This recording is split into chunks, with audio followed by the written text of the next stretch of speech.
جو لوگ مصیبتوں کو برا سمجھتے ہیں، ایک صحابی تھے، ان کی شادی ہو گئی ایک صحابیہ سے، نکاح ہوا تھا مدینے میں، سال بھر خوشحالی سے گزرتے رہے، بہت اچھے دن گزرے۔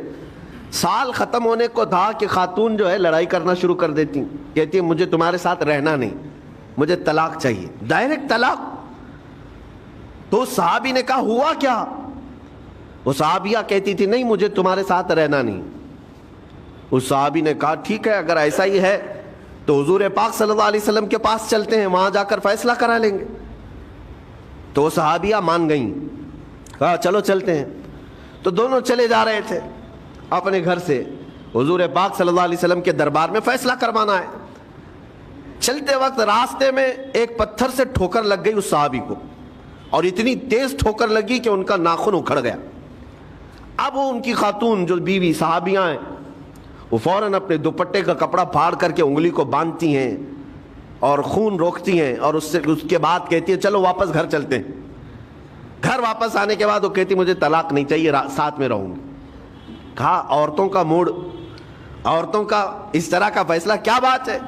وہ صحابیہ کہتی ہے میں نے سنا ہے کہ جب کبھی کوئی بندہ بیمار نہیں ہوتا تو اللہ اسے پسند نہیں کرتا۔ میں نے جب سے تم سے شادی کی ہے سال بھر ہو گئے، ایک بار بھی تم کو بیمار ہوتے نہیں دیکھا۔ مجھے ایسا لگنے لگا کہ کہیں تم اللہ کے ناپسندیدہ بندے تو نہیں ہو، اس لیے میں تمہارے ساتھ نہیں رہنا چاہتی تھی۔ اب جب راستے میں ٹھوکر لگ کر ناخن اکھڑ گیا تو مجھے احساس ہوا کہ اللہ تجھے بھی پسند کرتا، میں تیرے ساتھ رہنے کو تیار ہوں۔ وہ صحابیہ تھیں۔ میرے عزیزو، اس کا مطلب یہ نہیں کہ ہم آپس میں ایک دوسرے کے بیمار ہونے کی انتظار میں رہیں۔ شوہر یہ سوچے کہ میری بیوی بیمار کیوں نہیں ہوتی، اور بیوی یہ سوچتی رہے کہ میرا شوہر بیمار کب ہوگا۔ وہ توکل کا اعلیٰ درجہ ہے۔ انتظار اور تمنا مت کرو بیمار ہونے کا، بلکہ بیماری آ جائے تو اللہ کا شکر ادا کرو، آ جائے تو صبر کرو۔ عزیزان گرامی وقار، ہم آج امام حسین اور ان کے رفقائے گرامی رضوان اللہ علیہم اجمعین کو یاد کرتے ہیں تو صرف رونے کے لیے نہیں یا صرف غم منانے کے لیے نہیں، بلکہ داستان کربلا سنانے کا ایک عظیم مقصد یہ ہوتا ہے کہ نوجوانوں کے اندر بلکہ بوڑھے اور بچوں کے اندر بھی ایمانی جذبہ ایسا آ جائے کہ وہ ہر مصیبت پر ڈٹ کر کھڑے ہو سکیں، ہر یزیدی کا مقابلہ کر سکیں۔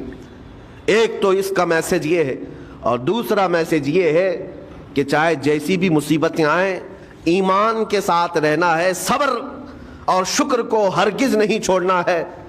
مصیبتیں ہمارے پاس اب اتنی بڑی تو نہیں آتی کہ ایک خاندان کے ہی اتنے لوگوں کو کاٹ دیا جائے، ایسی مصیبتیں تو نہیں آئی۔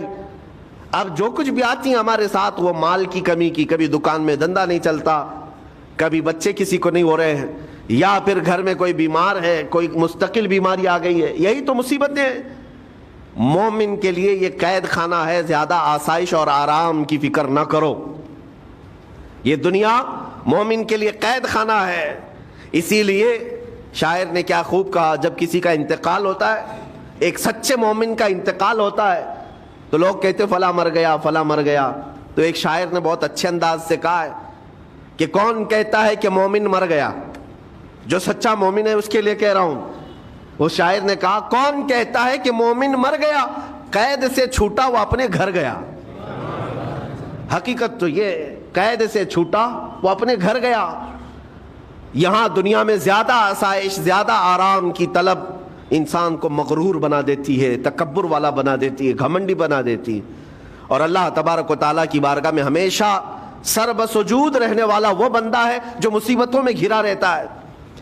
کچھ نہ کچھ مصیبتیں ایسی ہیں جو تمہیں مسجد تک لاتی ہیں، قرآن تک لاتی ہیں، تسبیح تک لاتی ہیں۔